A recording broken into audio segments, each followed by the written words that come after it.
Ya, perfecto.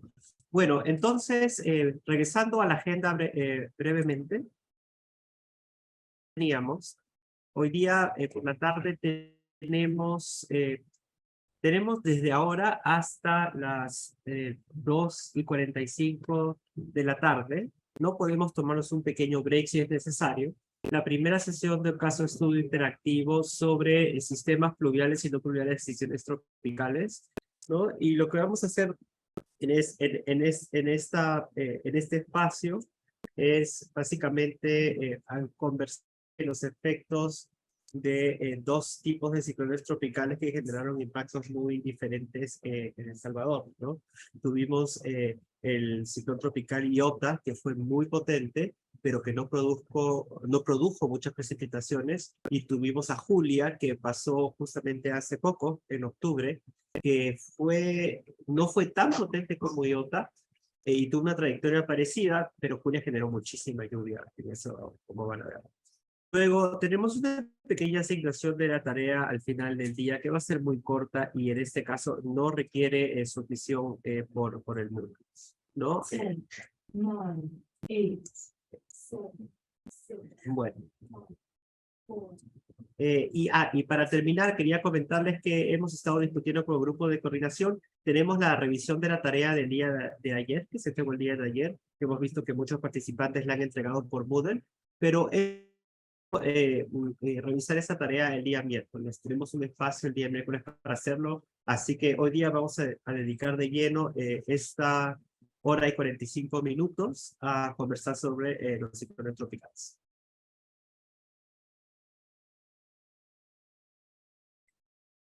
Okay.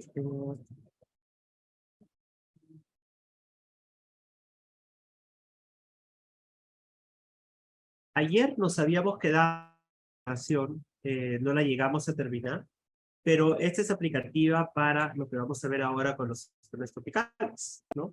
Entonces, hemos conversado de la importancia de lluvias en Centroamérica, ¿no? La importancia de la orografía, especialmente para ciclones tropicales es muy importante porque la trayectoria de los ciclones y especialmente cómo afecta el viento, cómo interacciona el viento con la orografía, va a varios otros factores, cuánta lluvia vamos a tener de ciclón tropical, ¿no? Entonces, por ejemplo, para en Centroamérica, cuando tenemos un ciclón que viene del este, la trayectoria, digamos, más común, más frecuente de ciclones es que vengan del Caribe y se vayan por el Golfo de Honduras hacia el noroeste, ¿no? Entonces, bajo esta trayectoria, en la parte delantera del ciclón, tenemos a tener vientos que ingresan hacia Centroamérica, ¿no? Y si el ciclón, por ejemplo, pasa muy cerca a la costa de Honduras, en la costa norte de Honduras, donde se ya aquí. Si pasa muy cerca a la costa norte de Honduras, entonces este flujo tierra adentro en la parte delantera del ciclón tiende a interaccionar con la orografía del norte de Honduras y produce mucha precipitación, ¿no?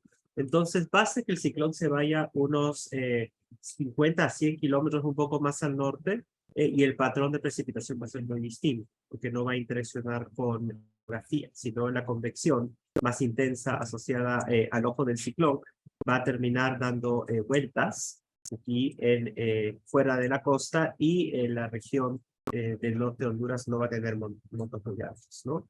Otra estructura que también, otro factor que hay que considerar también es la forma del ciclón. Los ciclones desarrollan bandas de alimentación, ¿no? Y estas bandas de alimentación también importan porque se condensa toda esta humedad y la precipitación del ciclón, la zona precipitante. Entonces, hay que evaluar qué tan cerca están las bandas de alimentación una vez que llegue, se está aproximando el ciclón a una localidad, ¿no? Y no solo qué tan cerca estén, sino la estructura de la banda, ¿no? Y el ciclo diurno, etcétera. Voy a avanzar un poco rápido con esta parte. Vimos lo del embudo de pronóstico de manera muy general. No se llama temperaturas de mar, ¿no? Este es el calentamiento que discutimos hoy día en el Weather Briefing, pero en resumen, para ciclones tropicales tenemos temperaturas que sean mayores a los 27 grados, que en Centroamérica, que en realidad pasan gran parte del tiempo, ¿no? Pero en verano hay periodos del año donde la temperatura incluso supera los 29 grados, ¿no? En esta época del año tenemos temperaturas por encima de los 29 en la costa de Centroamérica Pacífica, ¿no? Costa Rica, Salvador y Guatemala, solo que el ambiente atmosférico no está favorable para desarrollar ciclones tropicales, ¿no? Tenemos una masa muy seca en la troposfera y mucha cizaña. Ahora hablamos de de importancia de ver algunas oscilaciones troposféricas. Para Centroamérica, generalmente cuando tenemos el ENSO, ¿no? El fenómeno, la parte cálida del ENSO, el fenómeno del Niño, es menos génesis tropical, ¿no? En el Caribe. En el Pacífico sí puede haber. Ahora, muchas veces estos ciclones del Pacífico tienden a irse hacia el oeste, ¿no? A no ser que uno tenga una vaguada de altura o una baja, un sistema de baja al norte que los atraiga hacia el norte, ¿no? Eso no es tan común, pero puede suceder. Bajo esa circunstancia, bueno, El Salvador sí está en riesgo, ¿no? Porque las vaguadas que están al noroeste en México pueden atraer el ciclón hacia el norte y algo para El Salvador en particular, algo que los ayuda es que no hay mucho espacio, o lo que llaman alcance, o fetch en inglés, para que el ciclón se intensifique. Entonces, eso estamos conversando con David Pichite, que está acá también en el salón el otro día, ¿no? Que es muy importante o sea, para que se intensifique necesitan tener un tiempo bastante largo, digamos, de por lo menos un día, ¿no? Para sobre agua muy cálida y una velocidad de traslación muy rápida y muy lenta, ¿no? Eso acá no se da mucho experimente para El Salvador. No digo que no puede suceder, pero felizmente eso no ocurre. Para el Caribe es diferente, porque en el Caribe, especialmente a partir de agosto, las temperaturas de mar de 29 grados o más son muy amplias, ¿no? El área de temperatura del mar es muy amplia, y eso hace que los ciclones tengan mucho tiempo de avanzar sobre esas aguas cálidas. Centroamérica, si el ambiente troposférico no tiene mucha cizalla, pueden llegar incluso como categoría 5, como fue el caso de Iota, ¿no? Que ingresó en la isla de Providencia, en Colombia, como categoría 5. Okay. Este año estamos pasando potencialmente a un evento niño, todavía no se puede decir mucho, pero se ve ya el calentamiento. Podría ayudar a que sea un año relativamente tranquilo en términos de las condiciones de gran escala para el Caribe. Felizmente, ¿no? Ya nos toca, después de 3 años niña intensa, ya toca un año con menos génesis. Otra cosa que es importante, y me olvidaba mencionar, y no tengo un gráfico en este momento, que es importante para Centroamérica, es no solamente cómo está el Pacífico completo, ¿no? Lo que se usa para el niño, que es la región 3.4, sino y lo que pasa, cómo se relaciona eso con el Caribe.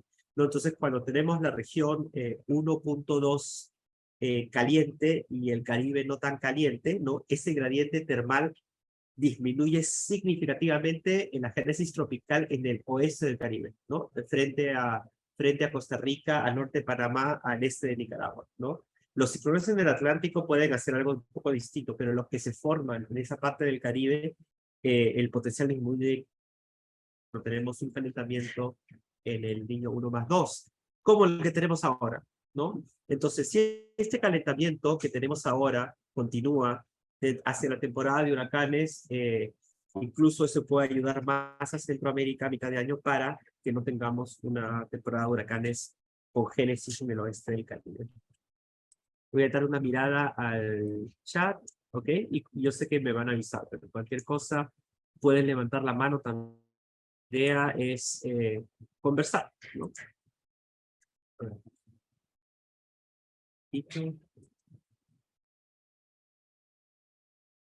Se me trabó el Zoom.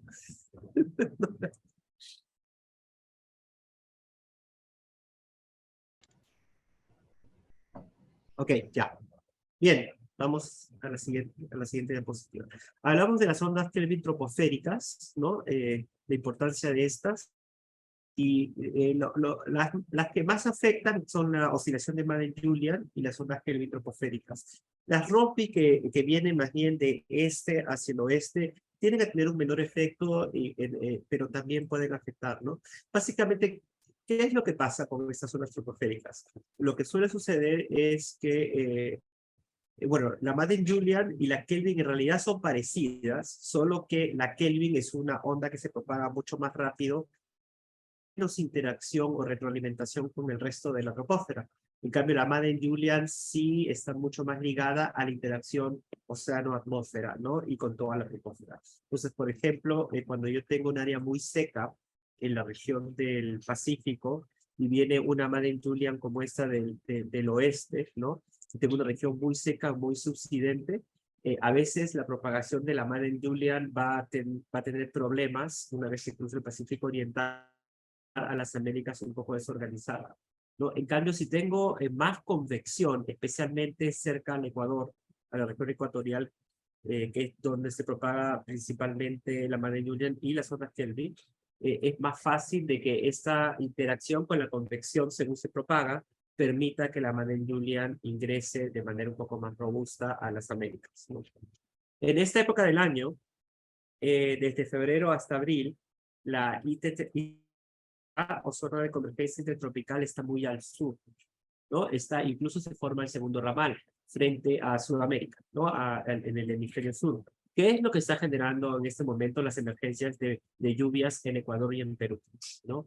Entonces, ¿qué pasa? Como tenemos más convergencia en esta zona ecuatorial, ahí veo una mano levantada, ahorita la abordo. Como tenemos más convergencia en esta banda ecuatorial, hay veces que esos pulsos de Madden-Julian pueden ingresar un poco más de hielo. Adelante, veo que Javier Gómez del IDEAM tiene la mano levantada. Adelante. Hola, José Javier Gómez de Lidián. Muy oportuno el mensaje cuando semanas pasadas precisamente nos advertiste de esa condición muy fuerte, ese gradiente.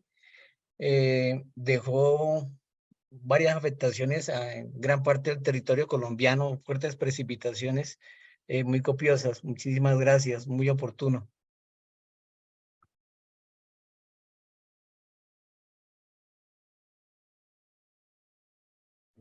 Ok, muchas gracias por el comentario. Muchas gracias. Sí, siempre monitoreando y siempre en coordinación con ustedes, ¿no? Es un gusto siempre trabajar con el IDEAM. Qué bueno. Bueno, estamos hablando de la Madden-Julian y también la Kelvin. La Kelvin, como les decía, también hace lo mismo, solo que la Kelvin se propaga mucho más rápido y la Kelvin no tiene tanto de interaccionar tanto con el sistema Tierra-atmósfera, ¿no? La Madden-Julian, digamos, en un ambiente profesional o social, digamos, ¿no? La Madden-Julian es, pensemos en niños, ¿no? La Madden-Julian es como el niño que le pide permiso a los papás, que conversa, ¿no? La Kelvin es como el niño travieso que viene a hacer la travesura y cuando lo quieres agarrar ya se fue corriendo, ¿no? La Kelvin simplemente pasa, deja desastre y se va. La Madden-Julian depende un poco más de la interacción, ¿ok? Entonces, ¿cómo ciclones tropicales? Ambas, cuando tienen un patrón divergente en altura, resaltan los ciclones tropicales. ¿Por qué? Porque resaltan el patrón divergente. Entonces, pueden estimular la formación de ciclones, pero si el ciclón ya está, si justo coincide con un pulso de Madden-Julian divergente o con una Kelvin, hay que tener cuidado, ¿no? Porque básicamente lo que va a hacer esto es estimular el desarrollo vertical, el crecimiento del ciclón y las precipitaciones. Ahora, lo que favorece más es que más bien la Kelvin y especialmente la Madden-Julian estén de salida, estén ya saliendo hacia el Atlántico. ¿Por qué? Cuando ya están de salida es cuando más se resaltan las anomalías de vientos del oeste en niveles bajos. Y para las Américas, especialmente para Centroamérica, ¿no? Estos pulsos del oeste en nivel bajo son los que hacen dos cosas. Primero, generan más lluvia, favorecen más lluvia, y segundo, favorecen más porque estimula la rotación ciclónica. Incluso lo que se conoce como el CAC, ¿no? El giro centroamericano, ¿no? O el área depresionaria, se favorece justamente al final de cuando está saliendo el pulso de la Madden-Julian. Ok. Vamos a avanzar para llegar a todo.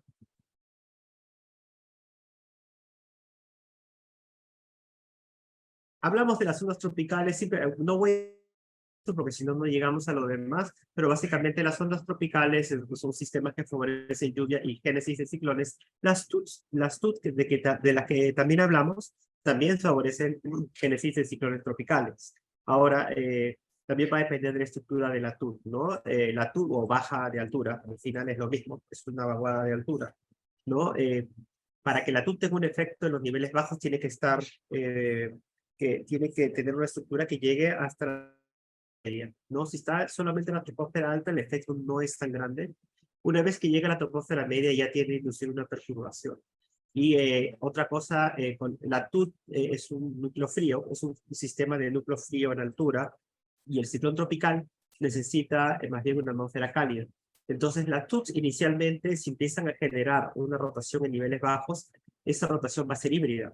Va a tener probablemente un núcleo cálido abajo, pero en altura se va en núcleo frío, ¿no? Entonces, va a comenzar como un sistema subtropical, pero si ese núcleo cálido, digamos, si la cizalla asociada a la TUT, ¿no? La cortante asociada a la TUT, se debilita lo suficiente y el sistema no se mueve tanto, esa convección misma del sistema subtropical puede evolucionar en un ciclón tropical, ¿no? Entonces, esta evolución es menos probable, pero ocurre generalmente, yo diría como un 10% del tiempo, ¿no? En la temporada ciclónica podemos ver algún ciclón que salió por una onda inducida por una. Bueno, voy a avanzar un poco, hablamos de contenido de humedad, vamos a ver los ejercicios que es importante, ¿no? Es básico. Vamos a ver este producto precipitable por capas también. También hablamos de los índices de estabilidad. Los que ayudan más con las lluvias asociadas al ciclón son el K, ay, tengo algún problema. El K y el GDI. ¿Hay algo para el mouse? ¿Un mouse?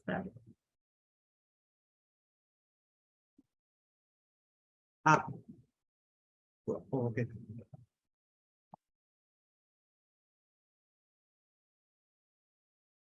Ah, ya, creo que está. Ok, sí creo que está un poquito mejor. Gracias. Bueno, el K y el GDI es. Bueno, sí, está bien, gracias. El K y el GDI tienden a ser los que funcionan mejor para ciclones tropicales. Y ahora vamos a seguir avanzando. ¿Por qué? Porque estos índices le dan bastante peso al contenido de humedad de la troposfera baja y media, ¿no? Y eso es muy importante. Ok. Bueno, acá tengo algunos algoritmos. Voy a hablar, creo que los voy a mostrar un poco más cuando veamos los casos de estudio. Ahorita voy a pasar los algoritmos que tenemos en los estudios internacionales. Bueno, este es uno de los productos que vamos a ver también en los casos de estudio y lo voy a mostrar, lo voy a describir también rápidamente por cuestiones de tiempo, ¿no? Pero dentro de los productos que se pueden generar ahora con la serie de satélites GOES-R, ¿no? Son los productos RGB, ¿no? Bueno, siempre se han podido generar, tenemos mucho más canales de los que teníamos con la generación anterior, se pueden generar más diversidad de productos que pueden ser bastante útiles para ciertos fenómenos, ¿no? Por ejemplo, este es el RGB de distinción de fase de nube de día, que los tenemos en las animaciones que hemos preparado para estudio. No vamos a tener tiempo de abordarlas todas, pero esas quedan ahí y quedan disponibles para ustedes y para futuros entrenamientos. Ya que estoy hablando de esto, quería agradecer a todo el equipo de acá del MAN, particularmente a David y William y Juan José, que nos han ayudado a generar, a facilitar y generar también algunos productos, y a Bonnie Acosta, no saben todo lo que ha trabajado Bonnie. Bonnie está detrás, así trabajando día y noche, y nos ha ayudado a hacer algunas de las animaciones, así que quería agradecerles a ellos. Ok, y lo que tenemos aquí entonces es este producto de distinción de fase de nube de día. Yendo rápidamente sobre el producto, lo que hace es que usa un canal infrarrojo, este canal de 10.3 micrómetros, ¿no? Y este canal es uno de los que mide la temperatura de Doppler, ¿no? Y luego tenemos dos canales que son miden reflectancia, que son bueno, el canal de 0.64 micrómetros y el canal de 0.80, no, el de hielo, el de 1.61. Entonces, básicamente, usando estos canales de frecuencia, ¿no? Como vimos en la presentación de ayer, podemos determinar qué nubes tienen contenido de hielo y qué nubes no. Porque si se acuerdan, algunas nubes son oscuras, ¿no? En partes del espectro, digamos, las nubes líquidas, bueno, tienen diferente reflectancia, ¿no? Entonces, en el canal 1.6, por ejemplo, las nubes de hielo se ven oscuras. Entonces, y esa diferencia que haces entre bandas puede resaltar justamente dónde están las nubes que tienen hielo. Y el 10.3 básicamente da un extra al, básicamente, resaltar las áreas que tienen temperaturas bajas, los topes fríos. Analizando esta imagen, y fíjense para el ciclón tropical, en este producto que solo funciona durante el día, eso es como una limitante, ¿no? Los ciclones tropicales y convección profunda, la convección profunda del ciclón tropical, así como de cualquier cumulonimbo, se resalta en tonalidades amarillas y naranjas, ¿no? Entonces acá podemos ver, en este caso, esta convección en la Amazonía, incluso en Centroamérica, se ve de color de Costa Rica, por ejemplo, eso es un cumulonimbo, ¿no? En este ciclón tropical, no me acuerdo el nombre, no sé cuál es, uno que estaba en el Atlántico, se puede ver claramente en el centro del ciclón esta convección profunda y también en la banda de alimentación. Estas tonalidades rojas que se ven en Centroamérica, así ya no tan amarillo, sucede porque está amaneciendo. Entonces todavía no hay tanta luz solar y la única banda que se ve es la 10.3. Y cuando tenemos esas tonalidades más bien celestes y verdes en este RGB, te está mostrando más bien convección, ya, ¿no? Convección que no tiene contenido de hielo. Bien, vamos a seguir avanzando. Esto ya queda para ustedes. Van a tener todos van a tener las presentaciones, como comentaron anteriormente, creo que fue Bonnie, todos van a tener acceso a las presentaciones, así que no se preocupen por eso, incluso los que no están por certificado de excelencia.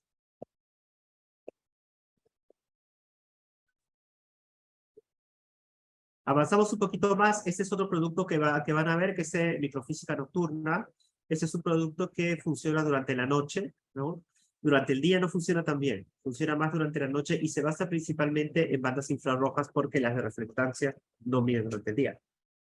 Entonces, tenemos diferencias de bandas y después la 10.3. No voy a entrar en detalle por el tiempo, pero básicamente lo que pueden ver acá es que la convección profunda se ve tonalidades rojas, no fíjense en el ciclón tropical, ¿no? Toda esta convección profunda se ve en rojo y tienen estos halos o bordes oscuros, ¿no? Esos bordes oscuros o hacia el color negro es nubosidad, ¿no? Son básicamente nubosidades que tienen hielo, o bueno, son frías, pero son translúcidas, ¿no? Y esa diferencia de estas bandas de 10.3 con 3.9 resalta la presencia de la diferenciación entre nubes que contienen hielo y nubes líquidas en esta región del infrarrojo. Así que eso entra en el cálculo, ¿no? Y acá tenemos otra diferencia de bandas, eso es lo que se llama el split window.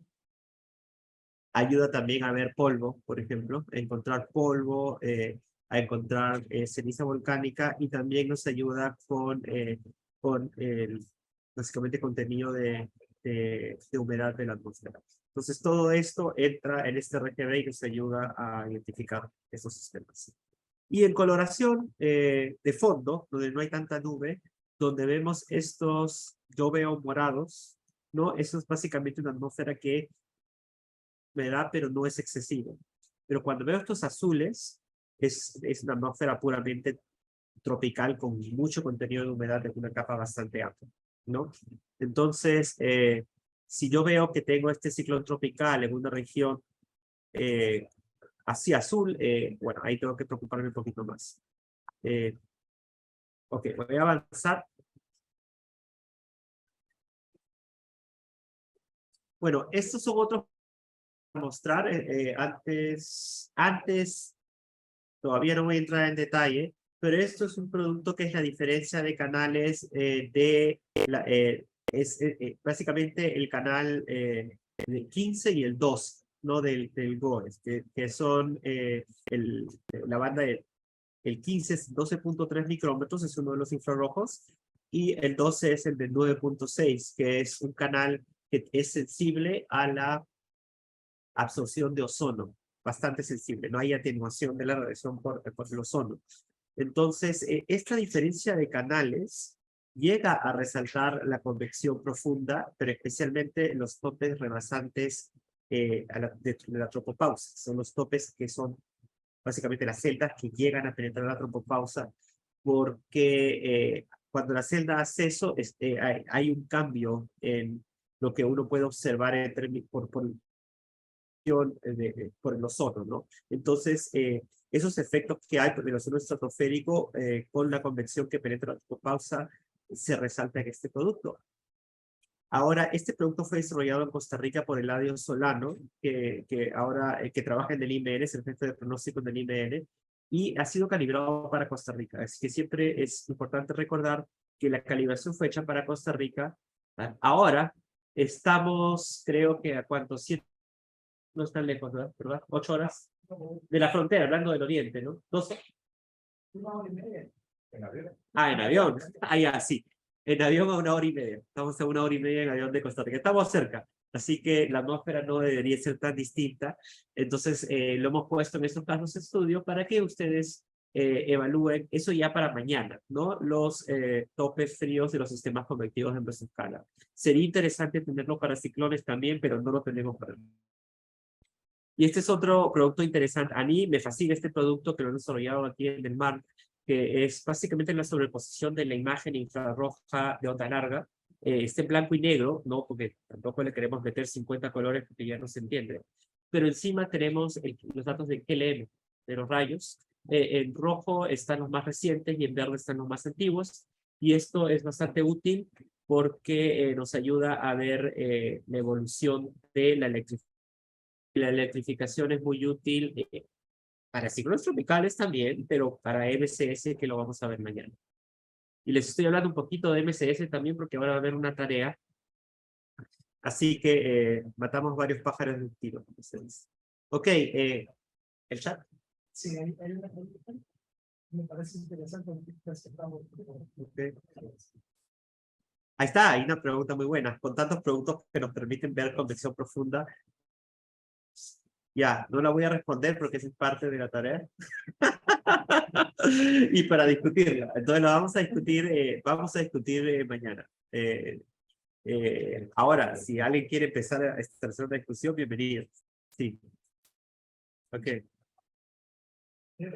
Y bueno, para entrar un poco en mi percepción de la pregunta de los productos de convección profunda, yo diría depende qué es lo que queramos ver. Porque tenemos los rayos y los rayos nos pueden hablar de las puntas, ¿no? Y de la evolución de la celda. Es más, los rayos te permiten hasta pronosticar en algunos casos dónde se va a desarrollar una celda convectiva, porque a veces preceden a la lluvia fuerte. Yo creo que muchos de nosotros hemos percibido eso incluso en nuestras casas, ¿no? Suena el rayo y después comienza a llover. Pero también hay otros, ¿no? Están los topes, pero también hay procesos de convección cálida, como así que la respuesta no es una. Ahora, hay otra pregunta que estoy viendo de Norman Ávila que dice ¿qué ventaja o qué más revela este producto de la diferencia 15 menos 12?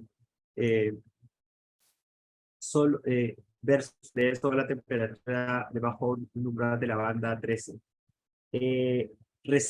Realmente resalta los topes convectivos más intensos.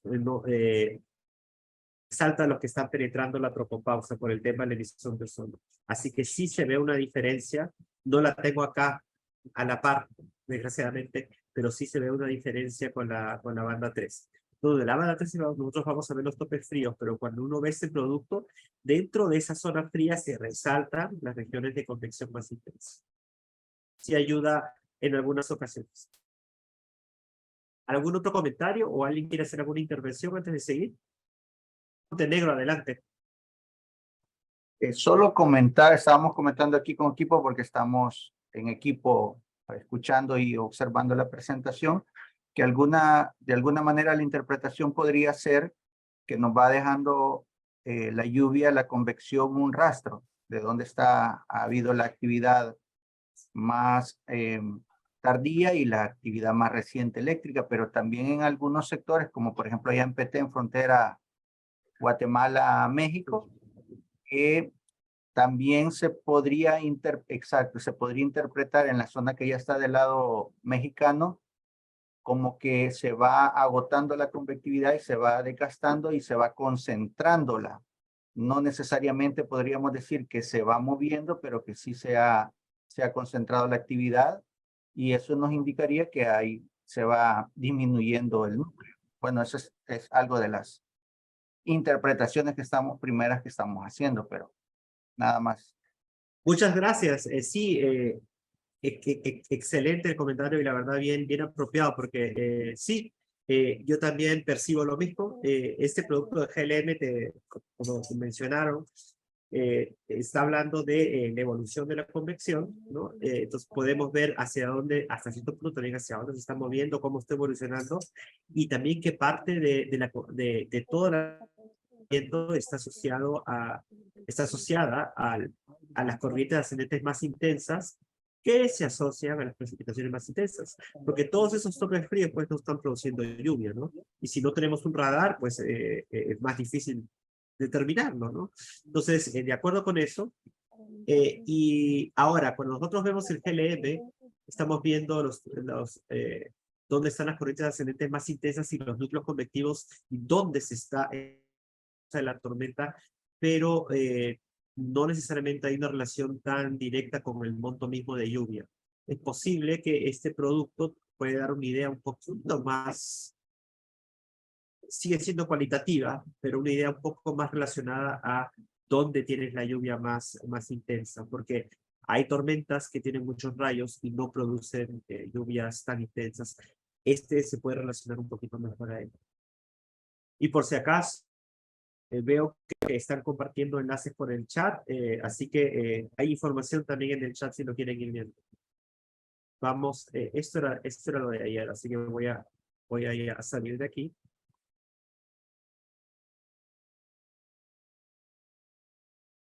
Y vamos a entrar entonces a la presentación de ciclones tropicales, ya para empezar a jugar un poco. Pregunta, Adelante. Sí, Carolina Valencia Monroy pregunta, ¿el producto Ghost 16 GLM son descargas nube-nube? Ah, ok, gracias Bonnie, no la había visto. Sí, la pregunta es, bueno, no, la respuesta es no, pero la pregunta es, ¿el producto GOES 16 GLM son descargas nube-nube? No, son las descargas totales. El GOES 16, por cómo se mide la electrificación, que en realidad es una medición óptica puramente, solamente está viendo el rayo, como lo ven nuestros ojos. Es decir, si es nube-nube o nube-tierra.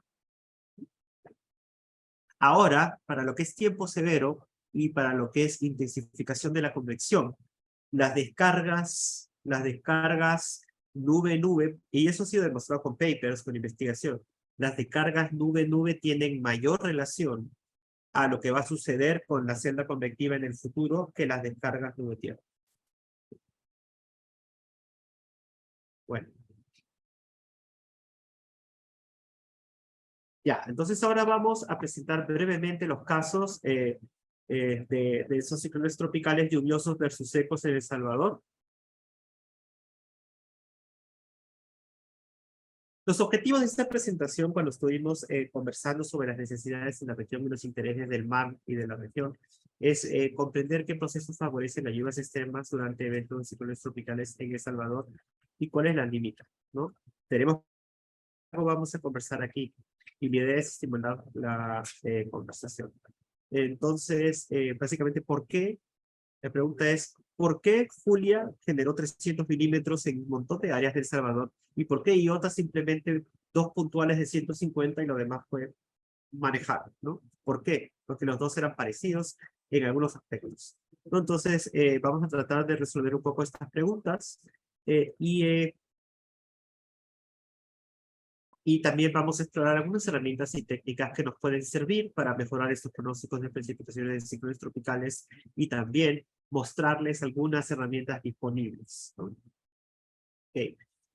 Ya, esto ya es repaso de teoría, vamos a ser breves. Y además, recordar que en el taller es un taller multidisciplinario, así que probablemente hay muchas personas que conocen muy bien esos conceptos, pero también va a haber un porcentaje que están viendo algo nuevo.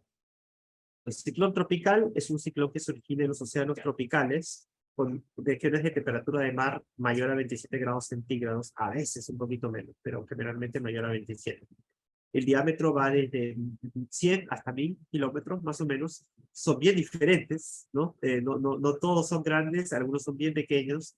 Y las categorías van desde depresiones, pasando por tormentas tropicales y a huracanes. Y la categorización tiene que ver con los vientos ciclón. Pero no es tan simple como eso, ¿no? Hay una evaluación de si el viento tiene que estar alrededor del sistema, etcétera. Eso ya son detalles ya para un taller del Centro Nacional de Huracanes. El proceso físico, ¿no? Es básicamente esos sistemas utilizan la energía entonces se retroalimenta con el calor latente generado por la condensación o la convección. Condensación genera, la convección genera condensación, ¿no? Pero este calor es extraído desde el océano por el viento, ¿no? Entonces, mientras más fuerte el viento del ciclón, más calor estoy extrayendo del océano y eso alimenta más al sistema. Pero esos vientos del ciclón justamente se deben a los procesos del mismo del atmosférico, ¿no? Entonces, hay una retroalimentación ahí. ¿Y cómo el ciclón desarrolla, bueno, tiene un núcleo cálido, ¿no? La temperatura del centro del ciclón es mayor a las áreas colindantes en los niveles, especialmente en los niveles bajos, pero incluso en toda la troposfera. Y la retroalimentación es lo siguiente, ¿no? Hay una desestabilización generada por esos ascensos. Bueno, básicamente la desestabilización extrema que genera esa convección genera más ascensos, ¿no? Como las tormentas. Una región inestable, generó más velocidad vertical y esa velocidad vertical genera más condensación, ¿no? Y esa condensación libera más calor latente y ese calor latente desestabiliza nuevamente más. Entonces, esas celdas intensas lo que hacen es fortalecer el viento. Eso es una retroalimentación positiva. Brevemente, estructura de un ciclón tropical. Tenemos intensa, se concentra en el centro del ciclón, cerca del ojo, ¿no? Pero también tenemos otras zonas de convección intensa que no son necesariamente las de la pared del ojo. Así que si bien los vientos fuertes que pueden ser devastadores están cerca de la pared, están aquí, ¿no? Las regiones que producen más lluvia pueden estar incluso fuera del ciclón, ¿no? Estas regiones del centro del ciclón también producen lluvia extrema y críticas cuando tenemos montañas, cuando hay interacción con orografía. No, porque como están los vientos más fuertes, la forzante orográfica puede ser extrema. Así que en caso de ciclones muy fuertes, a pesar de que hay que prestar atención a todo el sistema, el ojo es lo que más importa. No tiene que ver dónde están los radios de los vientos más fuertes, incluso para pronósticos de lluvia, ¿no? Que no son tan fuertes, las bandas de alimentación son bastante peligrosas y a veces uno no las está viendo, pero son muy importantes porque estas bandas también a veces tienen vientos de moderada intensidad, ¿no? Y más que los vientos mismos tienen mucha convección y están asociadas a máximos de agua precipitable o humedad, contenido de humedad. Y cuando estas bandas interaccionan con pueden generar montos extremos. Acá tenemos para terminar una vista del ciclón desde arriba, ¿no?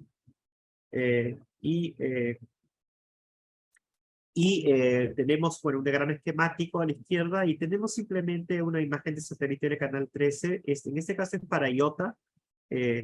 Pregunta, ¿dónde está Iota ¿Dónde está el centro del ciclón? Una pregunta breve para estimular la participación. ¿podemos definir con esta imagen dónde está el centro del ciclón? A ver, la pregunta es, ¿podemos definir con esta imagen dónde está el centro del ciclón? ¿Pueden contestar por el chat, si quieren? Respuesta corta, ¿sí o no?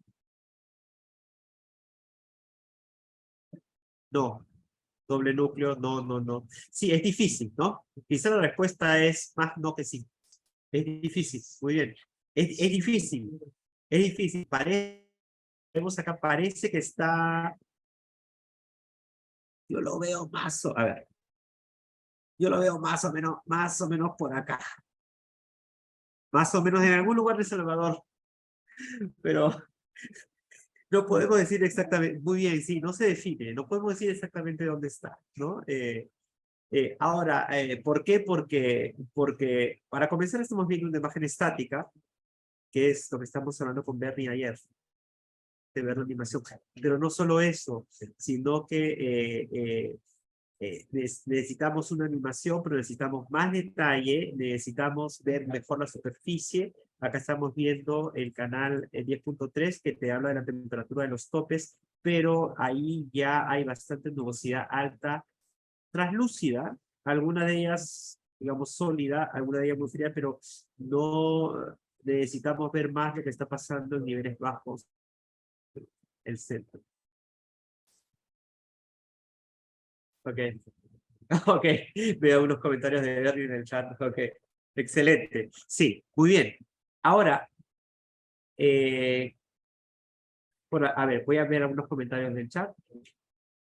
Por la dirección de las bandas sobre Nicaragua y las costas del Pacífico, Nicaragua, El Salvador por estar cerca del Golfo. Sí, parece que hay una banda aquí. Correcto, parece. ¿No? Pero tendríamos que ver más cosas más para entrar en más detalle. Ahora, algo que sí podemos ver de manera mejor es el flujo de altura. Y nuevamente, no tenemos animación ahorita, ¿no? Pero se fijan, ven este patrón bien arriba, al este de Nicaragua no lo veo porque hay unas celdas convectivas profundas que no me dejan ver. Sí, ¿ven? Esto es lo que se llama, el outflow, ¿no? O básicamente es la circulación anticiclónica que generan en altura, ¿no? Los ciclones, como calientan tanto la troposfera, cuando yo caliento la troposfera, ¿no? El aire, ¿no? Se infla el aire, ¿no? Se infla la capa atmosférica, y eso, a pesar de que el sistema es ciclónico en casi toda la capa, eso que se infla la troposfera arriba, bien arriba, genera una dorsal, ¿no? Un anticiclón. Generalmente a los 100 hectopascales, perdón, 150, 200 y a veces hasta los 100 hectopascales, y ese anticiclón empieza a rotar anticiclón. Bueno, esa alta presión, digamos, genera una rotación anticiclónica y flujo de salida divergente. Eso es lo que se llama el outflow. Y eso es muy importante porque no solamente te dice que tienes un ciclón bastante intenso, ¿no? O que has tenido, en este caso es que hemos tenido, ¿no? Porque ese fue Iota cuando ya cruzó Centroamérica, entonces estamos viendo lo que dejó en la troposfera alta y lo que está muriendo en los niveles bajos, pero en caso de que tengan un ciclón que todavía está bastante activo, es muy importante evaluar esto. Porque si ustedes ven estos outflow bastante bien estructurados, ¿no? Cosas. Primero, que tienes un ambiente con mucha divergencia en altura, y eso te puede estimular, te puede estimular la intensificación del ciclón, y no solo eso, la intensificación de la convección en las bandas de alimentación, ¿no? Porque es un patrón bastante amplio de divergencia en altura. Esto también este outflow también es resaltado por las ondas Kelvin y la programa de Junior. Y eso lo vamos a ver, creo que tengo una diapositiva con Julia. Pues Julia interaccionó con una onda Kelvin, ahorita retrocedo, aquí. Y me acuerdo que en ese momento, unas horas antes, o un poquito después de eso, unas 3 horas antes, chequeo suena mi teléfono, el WhatsApp, ¿no? Y veo Juan José Amíez Figueroa, ¿no? Me dice, José, creo que necesitamos una reunión urgente con el mar. ¿Tienes tiempo? Perdón por molestarte porque ya era tarde, ¿no? Digo, y nos quedamos, ¿a qué hora nos juntamos? ¿9 de la noche? 9 de la noche, claro, hora de DC, 7 de la noche de acá más o menos a conversar. Ok, ¿qué hacemos? ¿No? Y una de las cosas que discutimos, me acuerdo, fue, miren, ahorita esto está interaccionando con una Kelvin. A mí me preocupa ver esto. Me preocupa ver el nivel del outflow que tiene este sistema. A pesar de que el ciclón es apenas un categoría 1, el outflow está feo, ¿no? Entonces, hay mucha ventilación. Hay que preocuparnos un poco por los puntos de lluvia, a pesar de que no es un categoría 5, ¿no? Y este es el caso de Cuba. ¿Algún comentario sobre el outflow de los ciclones tropicales?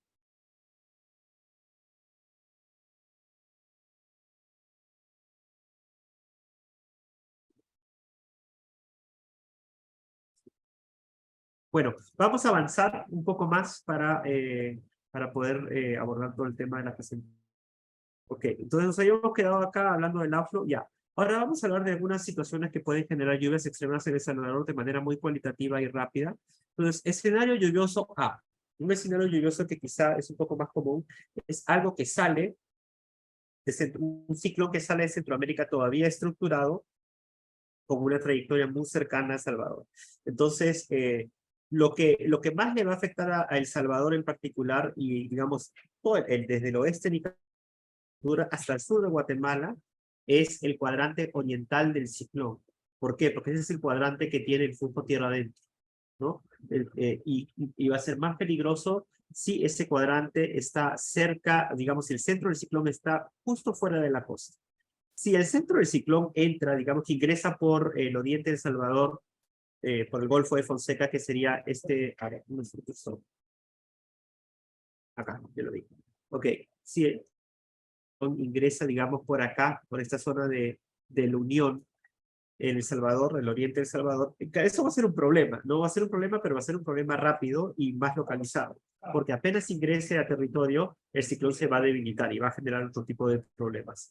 Ahora, si el ciclón se mantiene justo fuera de la costa, ¿no? Y toca tierra ya terminando su pasaje por El Salvador, esto quizá es la situación más problemática.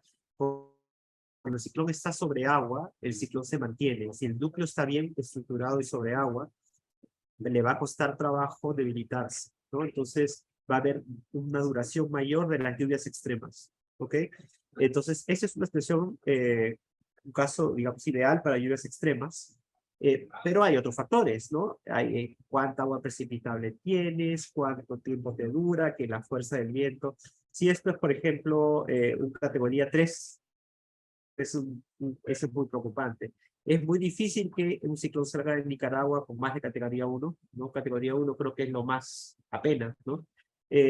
Ahora, si un ciclón cruza muy rápido en Nicaragua y ¿no? Y termina saliendo como categoría 2 o más, esa es una situación preocupante.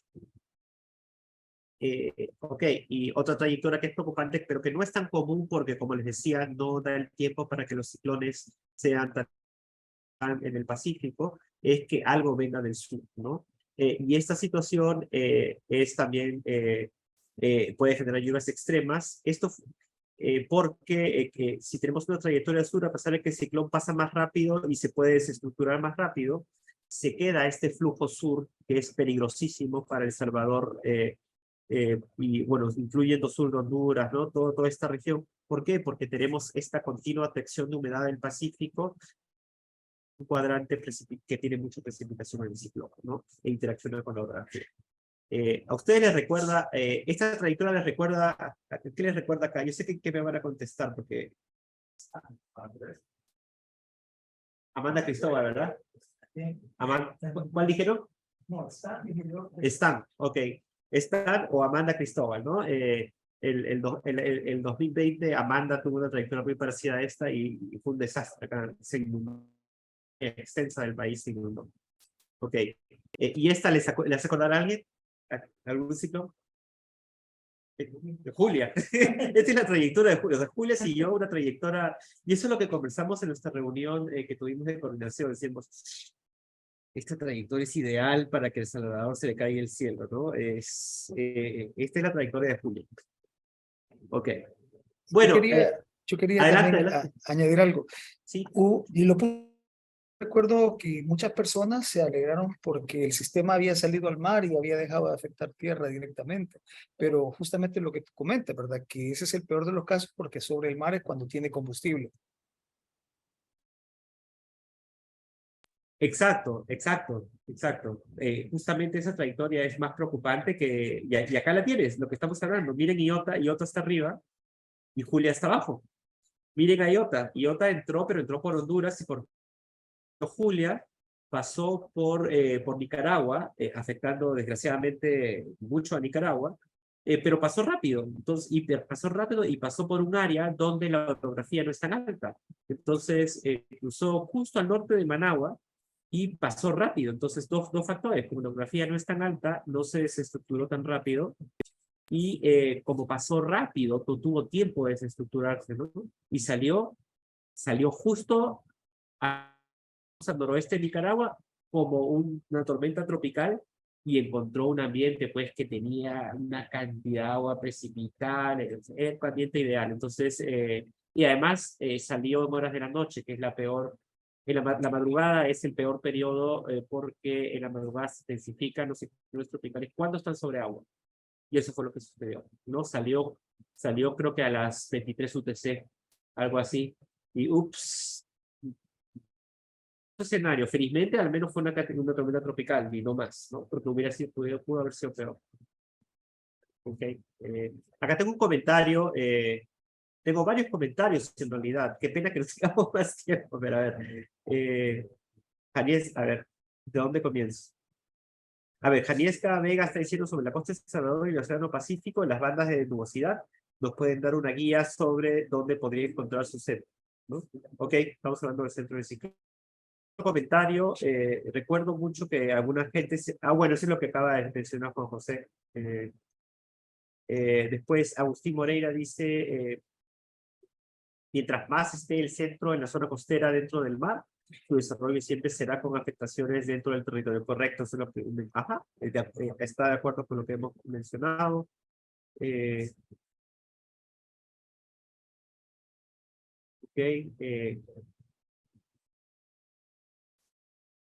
Julia depositó agua en la zona del sur, al sur del centro. Exacto, al sur de Nicaragua, donde hubieron lluvias extremas. Sí, Agustín, sí. Y eso lo vamos a ver. Es una de las cosas, que sucedió con Julia, ¿no? Ujú. Luego estaba mencionando Bonnie, también tuvo una gran trayectoria peligrosa como Julia. Y estamos hablando del ciclón Bonnie, ¿no? Y también tenemos como un caso MCs, ¿no? Ajá. Ahora, Bonnie pasó muy rápido, ¿no? Y un poco más al sur. Entonces, eso fue favorable para no tener un evento excesivo como otros ciclones. El ciclón tropical Bonnie que pasó en julio del año pasado. ¿Okay? Bueno, vamos a avanzar un poquito más.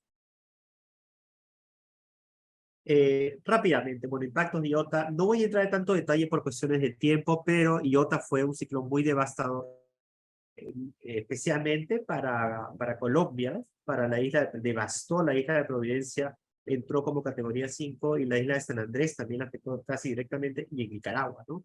Y el problema en Nicaragua y Honduras, el problema de ambos países fue que habían tenido a ETA hacía 3 semanas. Entonces ya había inundaciones cuando ingresó Iota, así que para ellos fue devastador.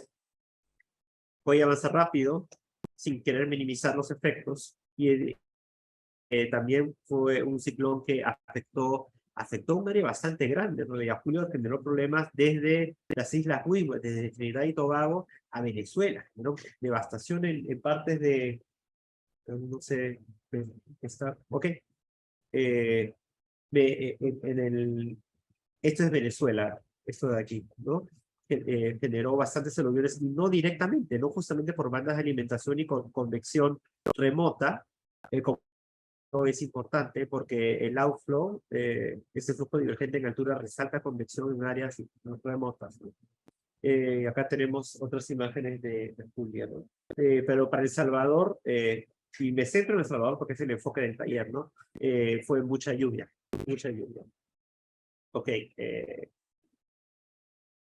Ahora tenemos brevemente algunas imágenes.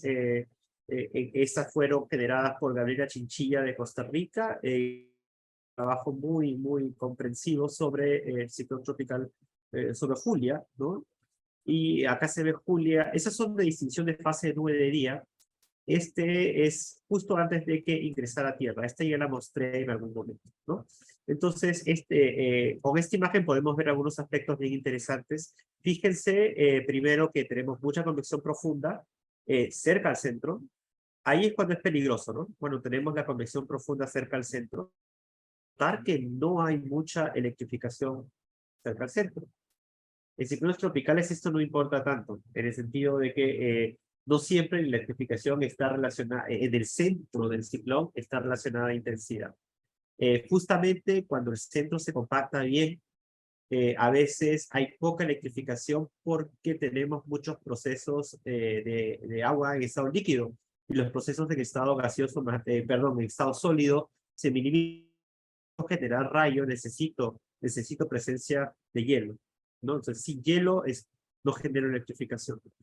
Ahora, cuando hay una intensificación rápida en los ciclones, a veces sí puedo ver electrificación en el ojo, y eso se ve en ciclones ya bien establecidos. Ahorita no tengo un gráfico, ¿no? Estamos hablando de, en este caso, Julia estaba como tormenta tropical, todavía no era huracán en ese momento, ¿no?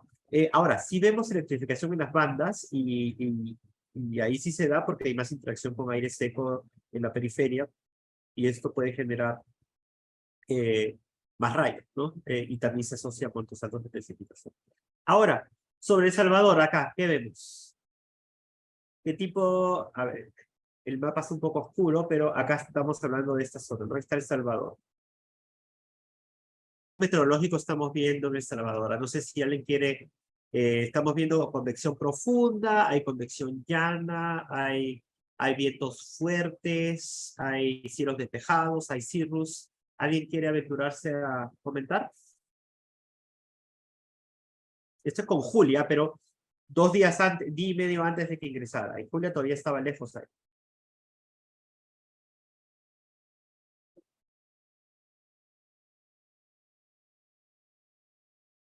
Mientras contestan, veo un comentario.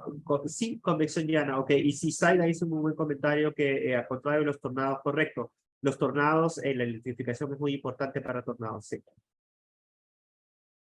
Convección llana, ok, muy bien, sí, correcto. En El Salvador tenemos convección llana. ¿Por qué? Porque estamos viendo la dominancia de los celestes y los verdes. Ahí vemos que tenemos nubes llanas. Vemos algunas nubes altas, esas cirrus, ¿no? Cuando este producto tiene nube puramente naranja, es cirrus translúcidos, ¿no? Entonces, básicamente, eso es parte del outflow del ciclón. Pero, ¿por qué? Miren, a ver, ¿por qué tenemos convección profunda aquí, en el sureste de Nicaragua? Tenemos convección, porque eso es en horas de la tarde, ¿no? Cuando generalmente se favorece la convección profunda en Centroamérica, en continente. ¿Por qué tenemos convección profunda aquí, en Guatemala, Honduras? ¿Por qué aquí? ¿Y por qué en Nicaragua? ¿Y por qué no en El Salvador? ¿Quién me dice, a ver? ¿O quién quiere intervenir? ¿Por qué? ¿Por qué? Por orografía, exacto. ¿Y qué es lo que está sucediendo? A ver, vamos más allá. ¿Qué está pasando en El Salvador que no con la orografía?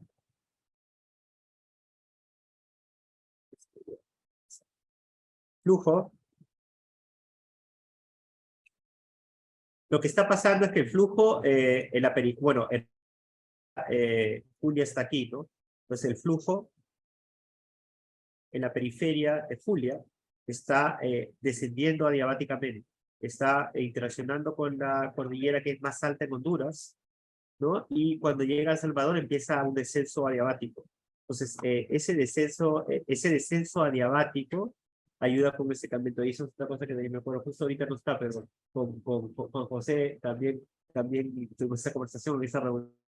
Y me acuerdo que él me dijo, no, pero el descenso adiabático que va a ocurrir no debería más bien calmarnos el día anterior y bien, se dio, cayó muy poca precipitación.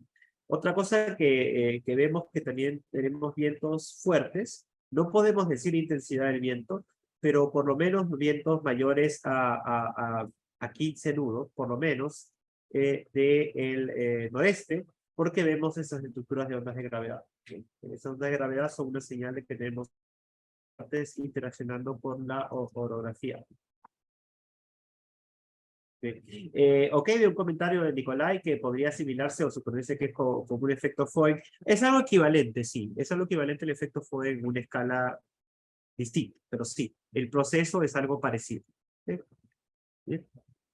Veo unos comentarios. La velocidad se queda en Barlovento. Ajá. Después Salvador Martínez. Creo que por las horas. Muchos comentarios en el chat. Excelente. A ver, creo que por las zonas de máxima radiación o convección, el cuadrante noreste, el sistema de hidrografía de Honduras, norte de Nicaragua y Guatemala ayudó mucho con ese momento en el desarrollo de convección con Guatemala. Ajá, exacto, el ciclo diurno es muy importante. Es muy importante. Exactamente. Si el ciclón tropical está ingresando en tierra, bueno, si se está moviendo por tierra o las bandas de alimentación están en horas de la tarde, hay un problema ahí, ¿no? Más lluvia. Okay. Algunos tips para observar la convección llana. Eso es una respuesta larga, pero voy a ver si puedo darte algunos cortos. Bueno, este es un producto, entre varios, este es un producto excelente por la coloración. Puedes ver, básicamente lo que quiero encontrar son celdas discretas, ¿no? Para hablarnos de convección, queremos buscar estructuras circulares o ovaladas, discretas, ¿no? En una capa homogénea, ¿no? Y quiero que sean de color, en este producto, de color celeste o verde, ¿no? Y si estamos viendo temperatura de tope de nube, tiene, bueno, topes cálidos, ¿no? Digamos, con temperaturas mayores a los 0 grados centígrados. En resumen, pero esa es una respuesta muy breve.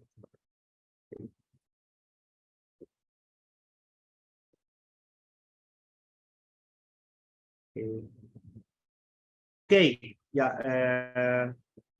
Veo una pregunta. ¿La baja presión atrae los vientos sobre Salvador hacia la costa pacífica de Nicaragua? Bueno, sí, ajá. Esta banda de alimentación, no, claro, tiene una estructura un poco compleja en varios niveles, pero exactamente, voy a tener que cambiar el color del puntero un ratito. Creo que blanco. Ok, sí, la baja presión está aquí, no acá está la baja. En realidad se pronuncia bastante en niveles bajos de la troposfera más que nada, pero sí, efectivamente se organiza el flujo que está ingresando, ¿no? En este caso, esta es la ITCZ, está interaccionando con la zona de convergencia intertropical, ¿no? ¿Ok? Y lo que está sucediendo es que efectivamente la troposfera media baja está generando esta alimentación, y a pesar de que el ciclón está acá, hay mucha lluvia en Nicaragua. Más preocupante fue para esta situación en particular, para este periodo, esta zona del oeste de Panamá y Costa Rica. Ahí voy a avanzar rápidamente para que vean. Ahorita regreso a esta diapositiva.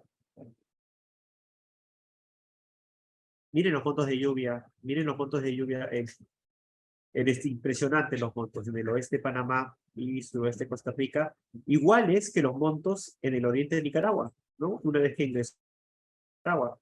Iguales y casi iguales a los montos que hubo en El Salvador. O sea, las áreas de precipitación más excesivas con Julia fueron estas: El Salvador, especialmente el oriente de El Salvador, la zona donde pasó el centro, especialmente el oriente de Nicaragua, y con la banda de alimentación aquí, al sur de Costa Rica y oeste de Panamá, y con esta banda de alimentación en el noreste de Nicaragua. Esto casi nadie lo dio, casi ningún modelo dio esto. Y estamos hablando de montos milímetros, ¿no? Voy a seguir.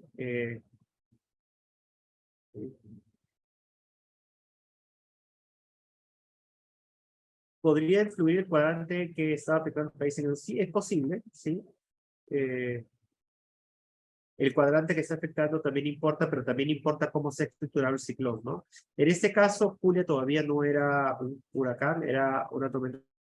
Entonces, si se fijan, todavía había algunas asimetrías en Julia, ¿no? Y esas asimetrías pueden hacer que no se aplique necesariamente el modelo clásico del cuadrante frontal derecho, ¿no? Es el cuadrante que más afecta, que tiende a afectar más una región.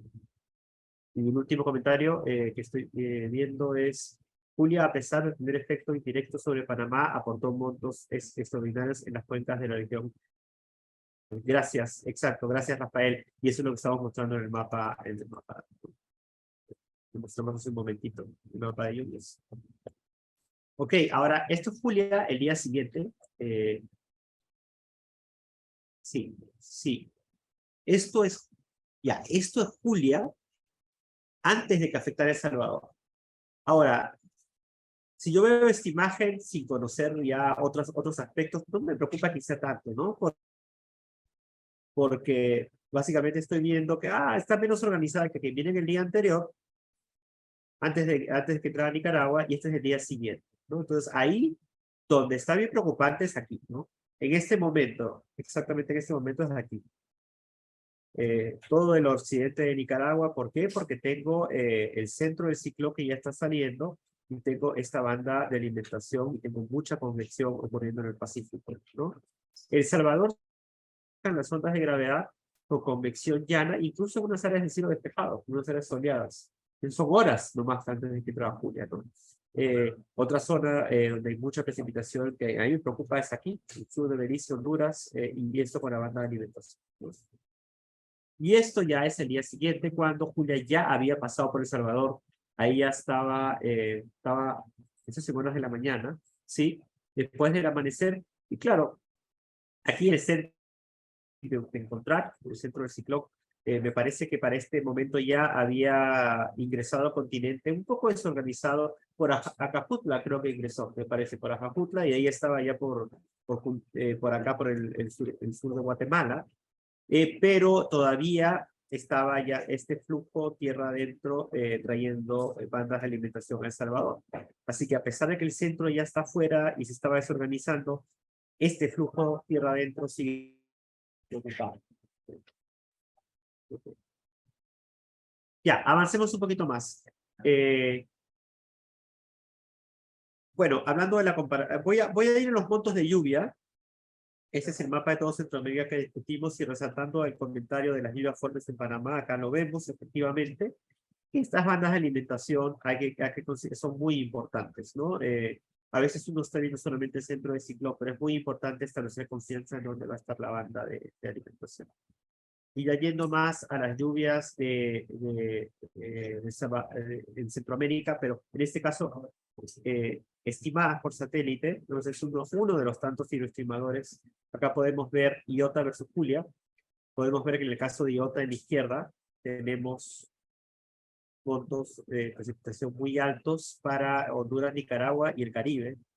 Con Julia no tanto, ¿no? Porque Julia fue un ciclón más débil comparado una vez que ingresó, ¿no? Pero fue un poquito, y bueno, fue un poquito más rápido también Julia, ¿no? Ahora, para el centro de Nicaragua sí fue mucho más, ¿no? Porque tiene una trayectoria mucho más al sur, así que por el centro de Nicaragua los montos fueron mayores. Ahora, fíjense para El Salvador, la diferencia entre Iota y Julia, según el estimador, no fue tan grande. O sea, hubo una diferencia, sí. Iota, el estimador muestra 30 a 100 milímetros quizá, 30 a 50 en general. Pero con Julia, miren lo que está mostrando. Con Julia está mostrando montos de 50 a 100 milímetros de hidroestimador, ¿no? Fíjense. Ahora cayeron 300, no 50, 100 milímetros. Y para Costa Rica igual. Salvo este puntual, con Julia, acá hay un futuro, pero salvo este puntual, está mostrando montos de 100 a 200, ¿no? Y hubo montos mayores para el sur de Centroamérica con Julia, ¿no? Para el sur de Costa Rica y acá tenemos la comparación de los totales de lluvia. Esto es para Iota, ¿no? Y fíjense, en El Salvador te está diciendo, como les comentaba, 50 100 milímetros. Y bien, hubo unos puntuales mayores, ¿no? Pero fuera de eso, los montos estuvieron más en el rango de los 30, 20 milímetros, ¿no? Ahora, esos puntuales mayores no se ven en la hidroestimación. ¿Por qué puede ser? ¿Por qué no se están viendo esos puntuales mayores en la hidroestimación? ¿Qué creen que está generando esos puntuales mayores? ¿Qué puede estar generando. Si se fijan, están principalmente sobre regiones montañosas. Pueden responder por el chat brevemente, ¿no? ¿Por qué no se ven? ¿Qué puede estar generando esos puntuales mayores que no es capaz de capturar la diversificación? Ok, bien, muy bien, sí, orografía. La orografía puede estarlo generando, sí, correcto, ¿no? Hay un efecto orográfico. Los volcanes, bien. Ahora, ¿por qué estos no están siendo capturados por el hidroestimador? ¿Qué puede estar pasando?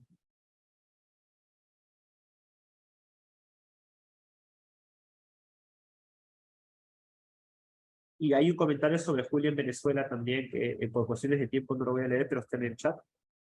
La temperatura de la nube estoy viendo, saturación del aire, ajá, todas son correctas, ¿no? Temperatura de la nube, espacial puede ser, pero creo que va más por lo que es temperatura de topes y saturación del aire. ¿Ok? Tipo de nube, ok, sí.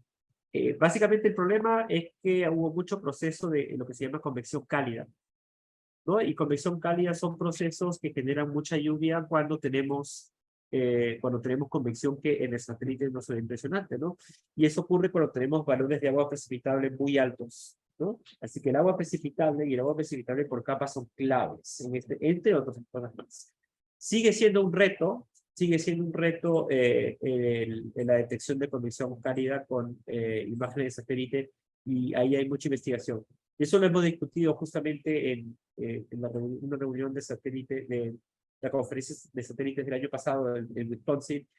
Muchos colegas de Costa Rica incluso están viendo eso, el grupo de Marcelo Garbanzo, incluso algunos de los colegas tuvieron presentación. Maureen Fonseca, por ejemplo, tengo una presentación donde mostraba estudio de cómo pronosticar lluvia cálida. Ese es un reto muy grande en el trópico y pasa en Costa Rica muy frecuentemente. Ha pasado con Julia, miren acá, perdón, con Iota, miren acá, con Julia también. Acá con Julia también se ve el proceso de lluvia cálida. Y más dramático, miren con Julia. El hidroestimador está diciendo 50 a 100 milímetros y 200. Miren los totales con Julia. Tenemos 314 milímetros en el volcán Colchagua al oriente del Salvador, ¿no? Altísimo los montes.